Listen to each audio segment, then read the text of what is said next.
So, Regina Jones here. If pretty you're looking sweet. for work in Pretty sweet. Lansing, give me a call. Where did you find me? We have Switch I don't 2s. even know my name. I know where to get We're going to talk about it.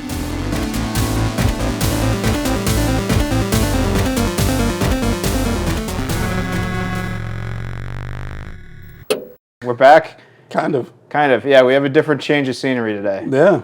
Yeah, we're recording this new episode from my place because New Game Plus is on vacation. Brennan finally was allowed to leave the store. So, congratulations. Yeah, we're closed for 4th of July, so we're here at John's place, and we're going to talk about the brand new Nintendo Switch 2. Yeah, we've had it for about a month now. I have been playing the shit out of this thing. How about you? Yeah. Yeah. I've put in a decent amount of hours on it so far. I guess let's just get right into it rather than beat around the bush. I kind of want to talk about what works, what doesn't work, some things that maybe it does that you didn't expect it could do, maybe some things you think it fell flat on. Yep. But I guess, yeah, man, we've been at it for a month with this thing. Yeah. And it's kind of been all I've been doing as far as gaming goes. Yeah, I'd say the same. I don't think I really played anything else once. I was playing Returnal before the Switch came out, and then right when I finished that, I got my Switch, which is pretty good timing. So, what are your initial impressions so far? I mean, the first thing you notice is that it's a lot better in the hands, because you wouldn't think so. With the Joy-Cons aren't much longer, but it really does make a huge difference. And as I've mentioned before on the podcast, I usually play handheld most of the time, so that was the first thing I noticed. Just feels better in the hand. The quality's really there. The quality right? is there, yeah. All the extra money went towards something. The Joy-Cons are definitely a step up from what they were, especially the thumbsticks and everything else. Yeah. It feels higher quality. It doesn't feel as cheap and toy-like as the original ones. Yeah. Especially if you pull it off and you're going to play sideways or something, how some games are like that.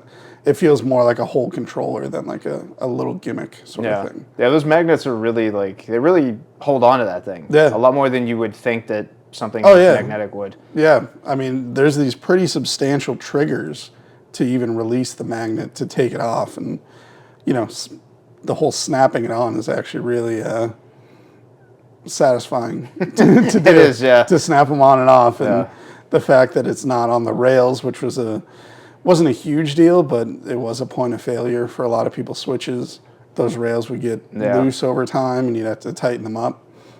So I feel like this method is a lot better than it was. Yeah, I totally agree with you. And it's, I don't usually play handheld, but when I'm on the road or something like that, I take my old Switch. Yep. And it's not gonna break. It feels it's sturdy enough, but it would feel more pliable than this was. Yeah. There's this doesn't even have that little give at all. No. It feels very secure. It feels very premium. Yeah. What are some of your other initial impressions as far as since you play handheld so much, and you do have the old Switch OLED. Right. I do. What are your thoughts on the difference? I mean, if you've seen our previous episodes, I was sort of on the fence about the screen not being OLED, but I haven't noticed any difference between the two, other than size, obviously. The screen is much bigger. Yeah, it's a gorgeous screen. It is a very nice screen. Yeah. So I can't tell a difference between that and the OLED. The darks are just as dark. Everything looks amazing, runs amazing. Yeah. The kickstand on the back is more substantial. I haven't messed with that, have you? Yeah, it's like a whole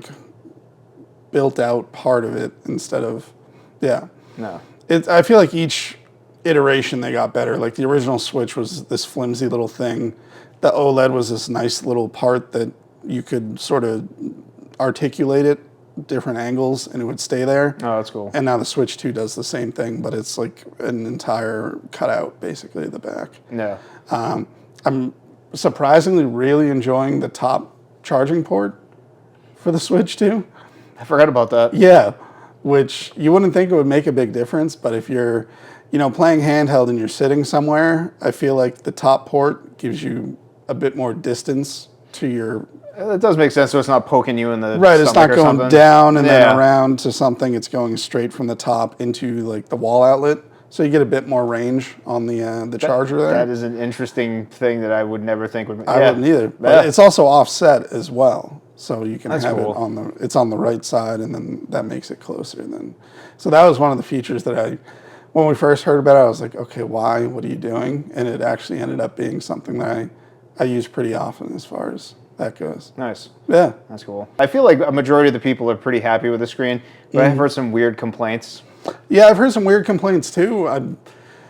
Again, I'm not like a super AV guy, so maybe it's something that my old brain and eyes just don't pick up on. Yeah. But I really like the screen. I don't see anything wrong with it. And then mostly I've been playing Cyberpunk, which I didn't get a chance to play before when it came out. So the fact that it runs Cyberpunk as well as it does is pretty crazy. Let's talk about Cyberpunk for a minute, because Cyberpunk was like, I played it when it first came out. It was unplayable, so I stopped playing it. I was one of those people who got it like day one. And it was just it was a mess. What console did you get? Xbox Series X. So the most powerful thing you could play it on, and it ran like trash, and it looked like trash. It was just it was a mess. And then I think it was like a year before they finally patched it to where it was like the playable like good version. And then I ran through it and I loved it. And then they patched it again like 6 months or so later and made it kind of the penultimate version it is now. Right. And I hadn't played it since my previous experience with it back in like maybe 2021. And going back now and having a chance to play it again with the expansion, the DLC expansion, which I never played. Yeah. Dude, this game is just like, it's better than it ever was before. Yeah. And the fact that it runs as well as it does on this console has me wondering what sort of like weird alien technology is in this thing, because my TV, as you know, is like, it is a harsh test of any sort of visual quality whatsoever. And like I'm looking around in that game and there's like textures everywhere. The colors are super vibrant. Like every now and then when you're like driving or something like that, you'll get like a frame hiccup that happens for a second, and then you're right back into it. And I'm playing the game in quality mode. I'm playing in HDR quality, all the settings maxed out, and it looks tremendous, and it plays super well. I got one of the Pro controllers, and what's cool about that is they added a couple of trigger buttons on the back, and you can program them. So I have that set to be the push-in buttons for the sticks. So now you don't have to like push the buttons in to crouch or to run. You just have these in the back. It's super convenient. And the way that's set up's really cool, and it memorizes each game. That's really cool. Yeah, you don't have to reprogram it every time. There are so many like little quality of life things with just that game alone, and let alone like the accessories and how it all ties in. But I like that game, like on the dock on a 4K 77-inch TV, looks magnificent. Like, I could not tell you the difference offhand, like if I was playing that on a Series X or not. It's wild. It is wild how good it looks. And even handheld, it looks great. Like I've been playing it mostly handheld, and other than, I feel like every open world game has this, especially where there's driving involved, where if you're going 200 miles an hour towards the city, there's going to be that one frame hiccup where it's loading the entire thing, and then it's fine. So I'm almost like used to that from playing like GTA and everything else like that. Like you're kind of, that's something that's going to happen. There's going to be that weird little hiccup because it's loading everything. But if you're just running through the city or whatever, there's none of that, which is pretty impressive because there's a lot of stuff in that game. And like I was playing it earlier, and you saw like there were probably 50 cops on the screen, and it was just no slowdown at all. It looked great. It's like, what is going on? I know a lot of that has something to do with the NVIDIA tech that's in it. What is it, DSS or whatever it is. I can't remember the name of it specifically. I'll put it in the thing. But whatever like sorcery that thing is cooking up, it works so well so far. Oh yeah, it's pretty crazy. Especially when people are talking about before it came out, they're saying somewhere between a PlayStation 4 and a PlayStation 5, and it's closer to the PS5 than the PS4. Because there's games I've played on PS4 that noticeably slower than on PS5, and between the two, it weighs closer to a, current gen power console. Yeah, dude. And that was one of the big issues with the Switch, is that it was great for what it was. That had great first party, games and everything else like that. But if you want to play anything third party that was current, you weren't going to get that. Yeah. You got sort of, PS3, early PS4 era sort of games. Yeah, 360-ish. Yeah, 360-ish. Yeah. The Witcher 3 got re-released. Bayonetta, like a lot of games of that era, which is fun, but it's also... Yeah, The Witcher 3 looks bad on the Switch. It looks real bad. Yeah, it's not great.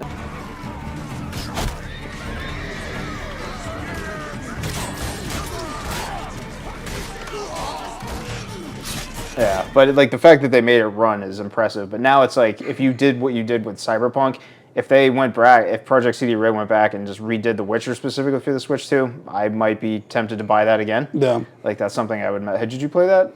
Witcher 3 a little bit. I wasn't super into it. Okay. Just the combat sort of threw me off. I wasn't like a big fan of how it played, but I forget what I was playing at the same time when Witcher 3 is probably Dark Souls 2. So the difference between the two is... Yeah, I could see gravitating more towards one than the other. Yeah.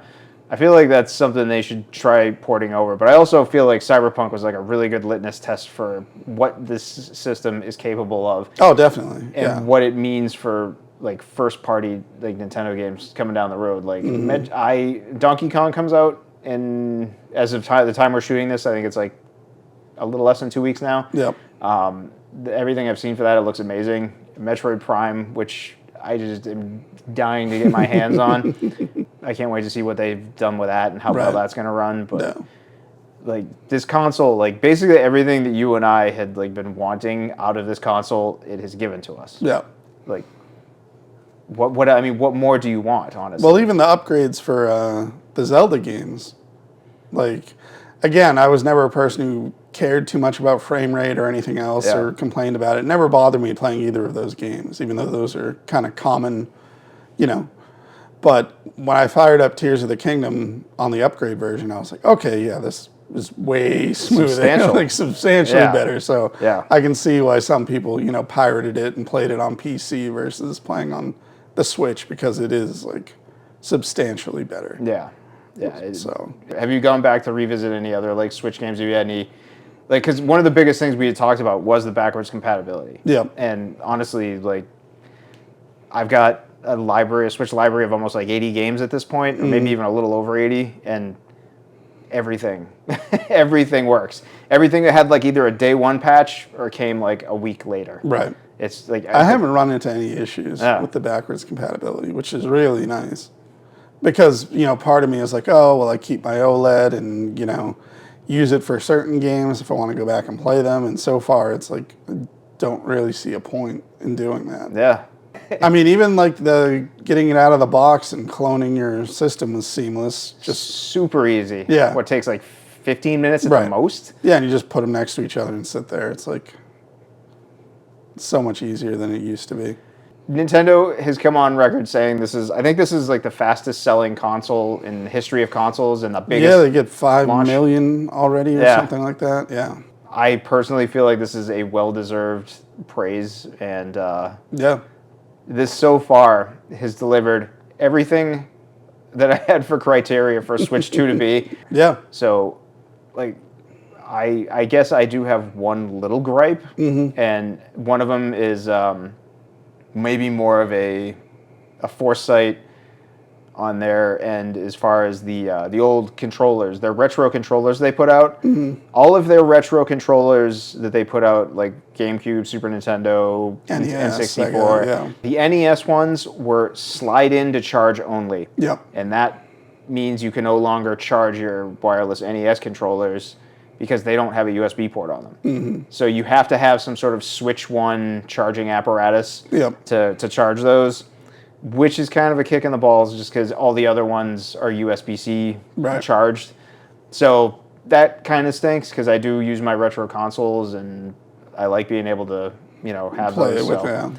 So that is a little bit of a gripe, but honestly, it's the only one I really have. Yeah, well, I mean, at least it's something at this point too, so you can pick up a Joy-Con charger before everything Switch 1 is gone and retro land again. So, but it is kind of weird that they set it up that way too, because it's not like you can play it with to NES, you know? Yeah. Like, it's a weird thing. I see why they did it, but it's also, like, kind of goofy for the NES ones. Have you messed with, when we're, like, talking about retro stuff, have you messed with the new GameCube? I haven't fired up the GameCube yet, no. Dude, you got to fire that thing up. Yeah. It's pretty awesome. Yeah, I just haven't, like I wanted to get through Cyberpunk. I put my time through there. I'll probably do Bravely Default next because that's been a while since I played that one. So I'd like to do that. And then the only thing on GameCube right now is, Wind Waker, Soul Calibur 2, and F-Zero. Yep. So Wind Waker is the one I'd probably end up playing, and that's a pretty long game. Yeah, I went back and messed with Soul Calibur, and Soul Calibur 2 is still an amazing game. Oh, it's still an awesome fighting game. Wind Waker looks incredible. Like, their GameCube emulation is fantastic. It's all, super crystal clear, and it just looks fantastic. F-Zero's still pretty fun, but there is a game on the Switch 2 that came out at launch that is a new racer. It's basically just an F-Zero clone. You're not getting out of here today without trying that out. Yeah, we'll have to throw down. 3, 2, 1.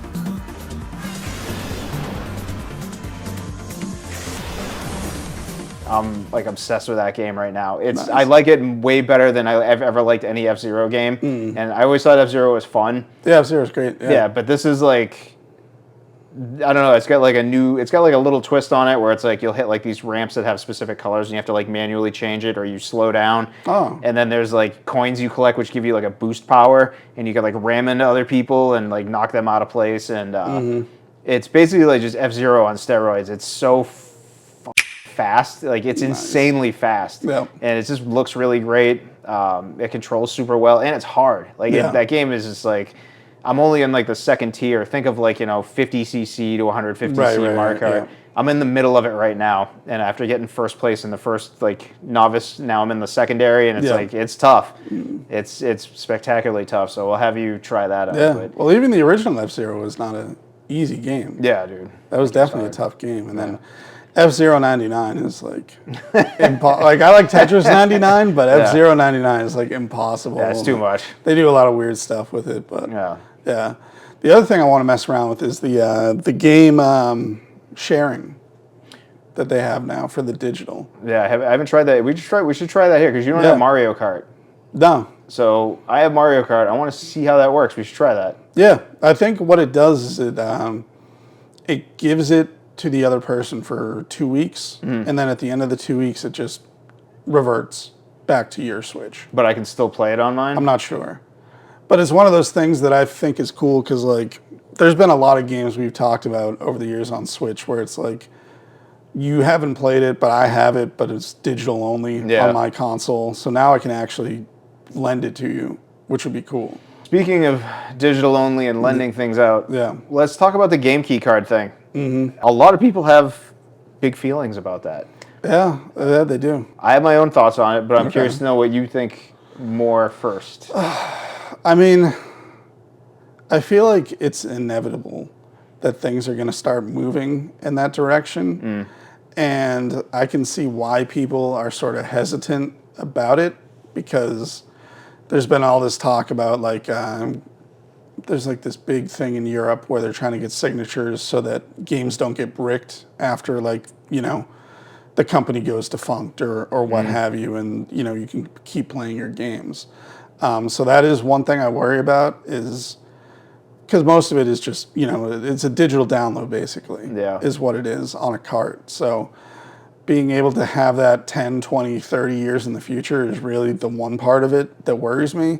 But games are getting bigger. There's always patches, in order to play it. So like in the present, it doesn't make a huge difference to me as far as that goes. And it gives people a way to like still collect if they want to. So I mean, I don't expect every company to optimize to the, what is it, 64 gigabytes or whatever that the... Yeah, so what is it, like they have a 16 and a 64 Yeah, there's gigabyte only or two something? different sizes. Which doesn't, I don't understand that given the wide range of Games, of memory cards. Like part of what I do for a living requires memory cards, and Right. I know that you can get like 256 megabyte memory cards, Yeah. gigabyte memory cards for like $10 these days. Right. So I don't know if it's like a special like Sony used to do like back in the day, where it's just like only our memory cards work Right. for our technology. Yep. But there's options out there, and it doesn't make sense that you're limited to either 16 or 64. Right. That just seems stupid to me. Yeah, I'm sure that there's some reason that they're doing it. It's probably a cost issue or something like that, where if there's something proprietary with their game carts, they only want two different sizes to cut down on cost. But it's also strange to me that 64 is the... like, it's one of those things where it feels like Nintendo has finally caught up with the Switch 2, but they're not looking forward to the fact that, like how big do you think GTA 6 is going to be? Dude, it's going to be well over 100 gigs. Well over. Well over. If it's less than 200, I'll be surprised. Yeah, easily. Yeah, like, that's just how games have been going, and, you know, there's no market pressure to make them smaller or do anything other than... like with the Switch 1 being limited by hardware, like they had to do some trickery to get Tears of the Kingdom even running on the thing. So, Yeah. But I feel like that's just the way things are moving. And, you know, it's just sort of a consequence of everything being online, being able to patch games. You know, it's the days where you can just pick up a game and plug it in and play they're numbered at this point. Yeah. Which is unfortunate. It's very unfortunate. But on the other hand, there's also, you know, there could be a glitch that they fix day one that, you know, would soft lock you from the game or something like that. And those still exist in every single old game that ever shipped. They just couldn't, you know, put out a new version. I agree with everything you just said. I do feel like the game keycard thing, the fact that this is sort of a way you can still like trade your game in. You know, you take it off your console, the key card basically just transfers to another system. Yeah. I think that's cool. If you want to still let somebody, like your buddy, borrow a game, you can still Right. do that. I think that's cool. It really is that matter of what happens 20 years from now. Like you Right. said, unless Yep. it's still on your machine, you're not going to be able to play it. Like you still Right. have to have it downloaded on your machine with the latest firmware. Mm-hmm. And if that's all that happens, you still have to keep it there. And with this new console, the space is already... I'm already struggling on space on mine. Yep. After transferring everything over from my old console, which had a bigger memory card because it could take a bigger memory card, I'm forced to buy the one Nintendo memory card that you're allowed to use on it. Right. And I think it's like 256 gigs. Which isn't... Which isn't a lot these days. Right. Especially if a game's like 60 gigabytes or so. Yep. That's like, what are you getting, 4 games on there? Right. So I'm already at the point where it's like, well, what do I do when... Am I just going to have to start deleting games on this thing? I don't want to do that. Right. I'm already like, what am I going to do? Right. So that's kind of a bummer, especially if you have to download a game because the data isn't on the card. Yep. And you're now forced to download like a 100 gigabyte game and just keep deleting it and, Right. and reinstalling it. Like, I don't want to do that. I don't like playing the micromanaging my console memory game. Right. I never had a problem on the Switch 1. Like, No, I never had a problem with the Switch 1 either. But games are getting bigger, and that is like a, you know, part of it being able to run all these nicer games is that these games are going to be larger. But I wish they did have a larger, you know, because 256, that was a lot of space, 10 years ago maybe? Yeah. But, you know, everything gets, all file sizes just keep going up and up and up, Yeah. you know? So if I send you a text message that's less than, you know, a picture from when we were in high school. yeah, dude, it's insane. So it's like, Yeah. like everything is just going that way, and I wish that they were a little more forward thinking with it. Especially with like space being cheap as cheap it is. It's like cheap. Right now, like for my business, I'm running like a 16 terabyte or even maybe 24 terabyte backup system, Yep. and even that's almost full. And that's like it's just ridiculous how much data can take up space, but it's also becoming incredibly inexpensive right now. Oh yeah. Like there's like a new SanDisk SSD drive that just came out. I have one of their 4 terabyte ones that were like $600 like 3 years ago. Yep. This new one that's like 8 terabytes SSD, and it's like $400. Yeah. And I'm just like, okay, like we're at that point now where like memory isn't as much of an issue. No. So I think they need to start like get your shit together. Like 16 gigabytes and 64 gigabytes. Come on. Let's throw a 128 in there. Let's throw a 256 in there and don't break everybody's balls about getting like, work with the developers. Like give them, like make it affordable for them. It's not that expensive. Memory is not that expensive. I understand it costs something. I went on a big tirade about like businesses and the expenses they have. I understand there's a cost associated, but like factor it into the cost of the game, make the game a little more expensive if you have to. Like all this nonsense about everyone, oh, no one's going to buy this thing. The games are $80. The system's going to be so much more. 5 million sold in its first month. Right. It's not an issue. People are going to spend the money if they want it. So let's have the option. Like physical media is not going anywhere. It's still here. It's thriving. I mean, there's so many people who prefer physical media even to this day.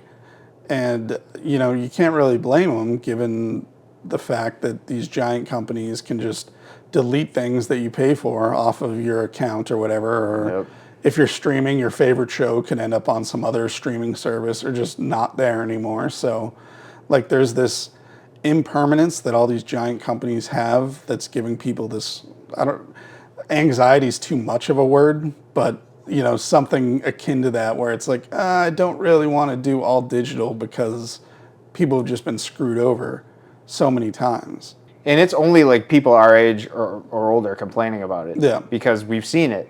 But like the younger generations, like they don't care. Like that's not like they don't care about that. They're going to download it and beat it and delete it and forget about it and move on.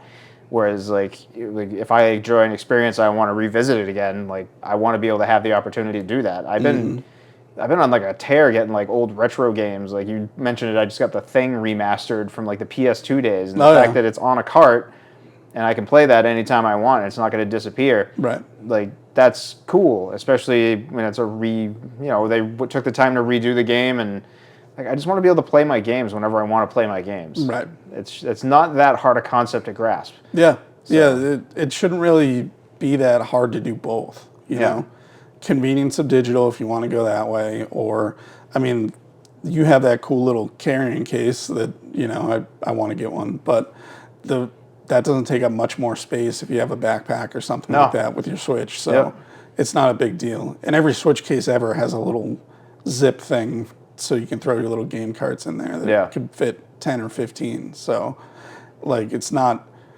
a huge deal to bring them around. They're not giant, physical media. Yeah. So. Especially when you like a game. Right. Like that racing game I was telling you about, like it's digital only, and it kicks my it's driving me insane because I just want to own that because I'm like, this game is so good. I want to own it to be able to preserve it and like play it whenever I want. I don't want that game. I don't want to be limited to my enjoyment of that game based off of like whenever the developer's like, we're gonna kill the servers for this. You can't play it if you don't have it downloaded again. Yeah. Oh well. Like I don't like that. I just want to be able to play my games when I want to be able to play them. Right. Yeah. And that shouldn't be like an old man yelling at the clouds thing. That should just be like a basic right of purchase rather than I don't want to license something to play it. I want to own it if I pay for it. So the game Keycard, I guess it's the best in between you're gonna get. Yeah, I mean, so far because we've seen some pretty draconian end user license agreements in the past, and you and I growing up, Metallica suing Napster for lending songs out and everything else like that. So there is this unanswered question still about what do you own when you buy something. And I feel like most people, and I hope the courts eventually will be like, you own more than just using it. Like maybe you don't own enough where I can lend it to 10,000 people at once, like Napster was doing, but maybe I own it enough that I can lend you it and I can't use it, something like that. But I would like to see that for all gaming in the future because it's just getting to the point where it's like, okay, some of these games are going to be people's favorite games.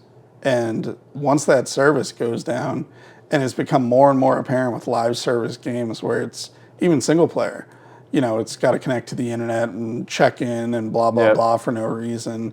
And if it can't do that, it just, oh, sorry, you can't play the game. And it's like, what's the point of that? Yeah.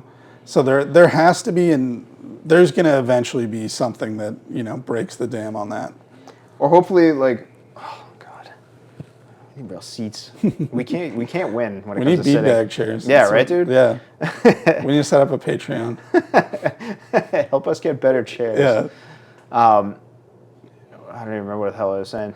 Oh, right. Like one of the things with I got Street Fighter 6 for the Switch 2 as well. Yep. And that's a download. It's a key card. Mm-hmm. And when you're first firing it up, if you're playing it like handheld and you're out and about, it'll try to connect to the internet. If it can't, it'll be like, do you want to just play offline mode? And then you just go about your business as long as it's downloaded. Right. I'm hoping that is like, once that whatever Street Fighter 6 gets discontinued like 15 years from now or whatever, hopefully that feature that's baked in where it'll let you still play like a single player mode or just an offline mode is fine. And like anything that's not online required that isn't supported by servers anymore, you still have access to all the other features of the game. Like I'm hoping that that's kind of what it is.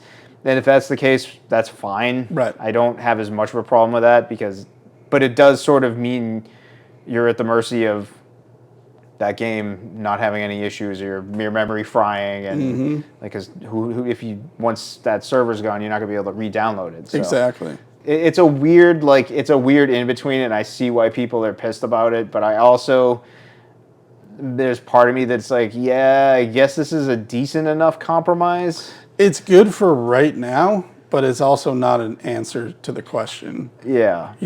Make it affordable for the developers to release their games physically. That's one of the things that the Switch 1 was so amazing about. Like, I have so many crazy like small studio games on a physical cartridge because either it was crowdfunded or however they managed to pay for it, but like it was easy enough that they saw the value in doing it. And if you got companies like Capcom that are like putting out a key card, it's Capcom. Bravely Default's Square Enix, isn't it? And that's a game key card. It's like you're Square Enix and you're Capcom and you're not ponying up for a memory card. Come on, guys. Square Enix is also like famously cheap and also famous for having horrible business decisions. And Spirits Within almost killed the whole company. That is fair. I forgot about that one. And that's a recent That was a bad one. Yeah, I forgot about that. Yeah, they drove the company right into a brick wall with that one. So. Square, as much as I love, all the Final Fantasies, well, most of the Final Fantasies, and then everything else that they put out, Bravely Default, it's just like, I don't know how you guys they just keep tripping over the finish line. It's pretty wild. I don't know who runs that company, but they're horrible. Yeah. But I guess, I don't know. This doesn't need to be a terribly long episode. Yeah. But, so as far as the Switch 2 goes, seems they say like we're both fans right now. Oh, 100%. Yeah. The only thing I could say negative, and I think we talked about this last time maybe, was how anemic the launch was as far as a big title to get you in, or even a lot of the stuff that we saw for the Switch launch is nowhere to be found yet. It doesn't even have like a launch date yet. Yeah, Metroid's still which is weird because I thought Metroid would be a dual release. Yeah, they were amping that up. It seems like they were promoting that like it was going to be. It felt like it was going to be, and it wasn't at all. Yeah. Not even close. So Donkey Kong is like a second, like it's Donkey Kong would be good, second but week why of July. wasn't Donkey Kong a launch title? I think because they needed to spread it out a little bit. That's the only thing that makes the most sense to me. Like as far as marketing something goes, is to keep you interested a little bit through the summer. But yeah, no, you're totally right. I still think it's one of the worst launch lineups in the history of gaming that I've seen so far. Yeah, I can't think of anything else that was this.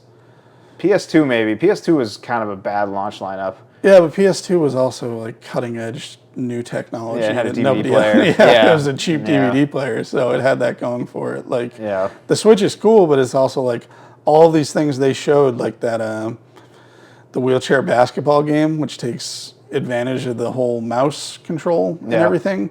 that's nowhere to be seen. Yep. Which is strange because other than like I played Cyberpunk a little bit with the mouse. It's okay, but it's nothing like it's not like I'd prefer to do that over playing with dual sticks. So it's just that's the only thing I can say is that the launch is very, very light. And no, I agree. Yeah, I'm playing my share of Mario Kart. Yeah, I mean, other than that, we're playing Cyberpunk. I'm playing, which is a 5-year-old game that I've already played. And then if you don't play Cyberpunk, you have Bravely Default, Yep. Wind Waker on GameCube, Yep. or the Zeldas, which got remastered. Yeah, and that racing game that few people know about. Street Fighter 6 is on there. Yeah, there's not a lot. There's not a lot right now. Right. But again, like you have an entire Switch library full of thousands of games. Right. Which I think is more of the appeal of this anyway to me. Like the Switch is easily one of my. We've talked about it before. Like Super Nintendo is my favorite console of all time. The Switch is like right there. It's up there, yeah. But now that the Switch 2 exists, the Switch 2 is everything the Switch was, but better. So it just takes over. The Switch 2 is now just the Switch, in my opinion. So like that's the Switch 2 on its launch, regardless of how anemic its launch lineup was, is still arguably one of the best consoles ever released so far because of what it carries over from a previous generation that it makes improvements on. Like the games run better now. Like just day one patches, like, hey, all your old Switch games, guess what? Not only do they play on here, they play better than they did before. Right.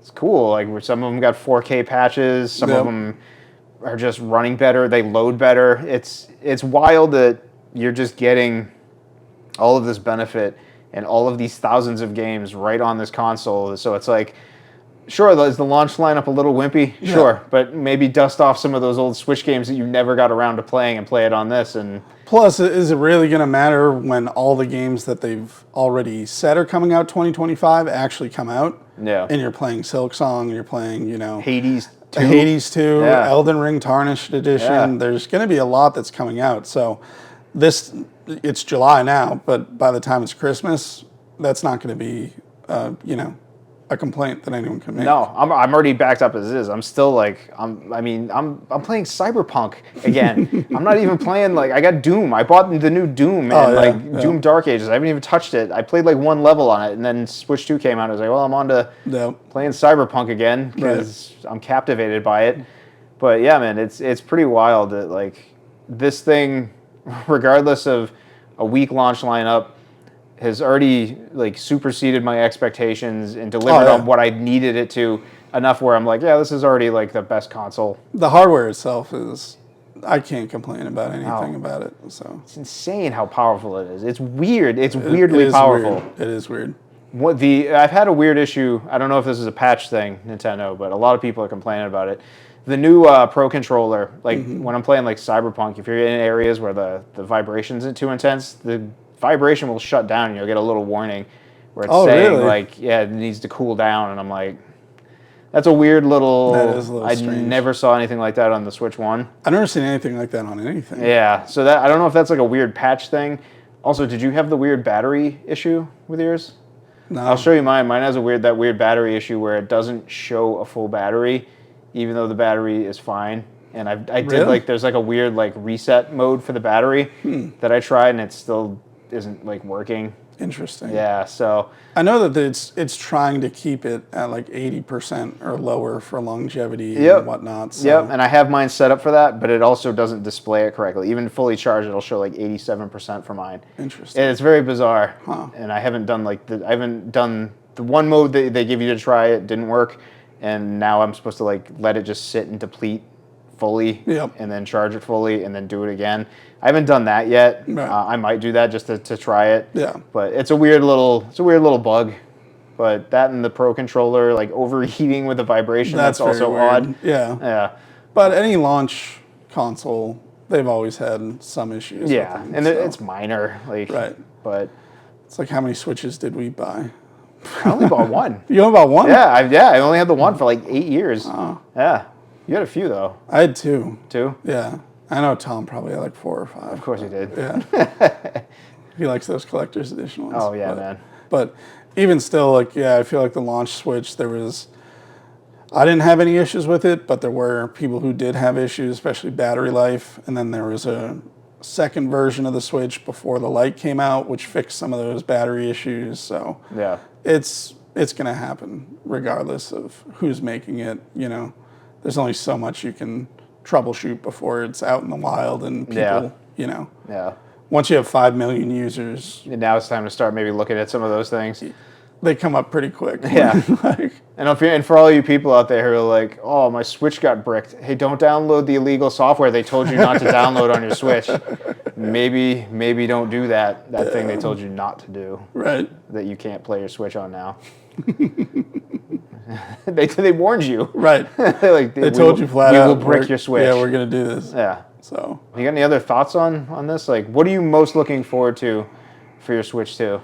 I mean, Silk Song would be huge. That tracks. Just Hollow Knight, like, I've said this before, but Hollow Knight I got free for PlayStation, and I started playing it, and then I was like, I want to play this on my Switch, so I bought it. And that's just one of those games that I'm just like, it's incredible. So I bet Hollow Knight would run way better on the Switch 2 now. probably. I bet it loads yeah, way faster. It probably does, yeah. Yeah. But Silk Song will be absolutely huge. The new From Software game, Duskbloods, Yep. that'll be pretty big. And then Metroid Prime, obviously, that's yeah. going to be huge. So Yeah. I'm looking forward to see what else they come out with. Just because usually there's a Super Smash Brothers. There's obviously going to be a 3D Mario or a 2D Mario. There's going to be a 3D Zelda. So everything that they did on the Switch and being limited by what the Switch was, those like staple games that are always really good are going to be incredible. It's so exciting, isn't it? Yeah, it's going to be like I can't imagine what the next Zelda is going to be. It's going to be. And I hope it's incredible. wild. It's probably mind blowing. You hearing those Ocarina of Time remake rumors? Oh really? There's a remake rumor, and one of the people supposedly that would be in charge of it is not denied it. And it's kind of doing the. I guess know. it would tie into the next anniversary of Zelda series next year or this year. Or I don't want to get my hopes up because there has been a remake of Ocarina of Time. So, and all that was like a texture update. So I don't know if they're like. you talk about the 3DS port. Yeah. Yeah. So is it going to be that, or is it going to No, be they're talking like a full-on like redo, remake, like- not a remaster, a remake. Yeah, with like the new tech and stuff. with like the Breath of the Wild tech? That's going to be 90% of that game is Hyrule Field, which is just like a flat nothing. So like, I don't know. I'd be curious to see what they do if that is true. Yeah, I would be too, but I don't know. I feel like they've set the bar pretty high for Zelda recently. So. Yeah, that is true. Yeah, that would be a kind of a step back. Yeah. As far as like gameplay goes. If you're not, parkouring everywhere and climbing Death Mountain and stuff. So Yeah, the new Zelda really was like, what do you? They can't do it again. They can't do that same thing again because I think if you do that and just Tears was add breath. dungeons, and that's it. yeah, I think you have to like stylistically take it back a step or like maybe condense the adventure a little bit more this time around.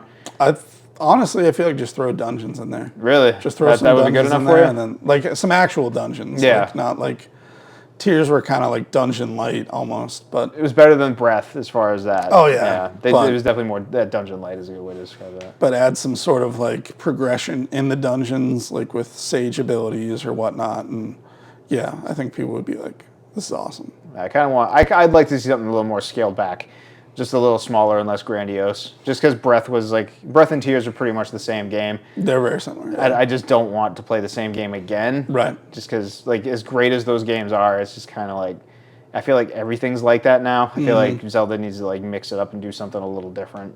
But Yeah. I mean, I can't wait to see what it is, regardless.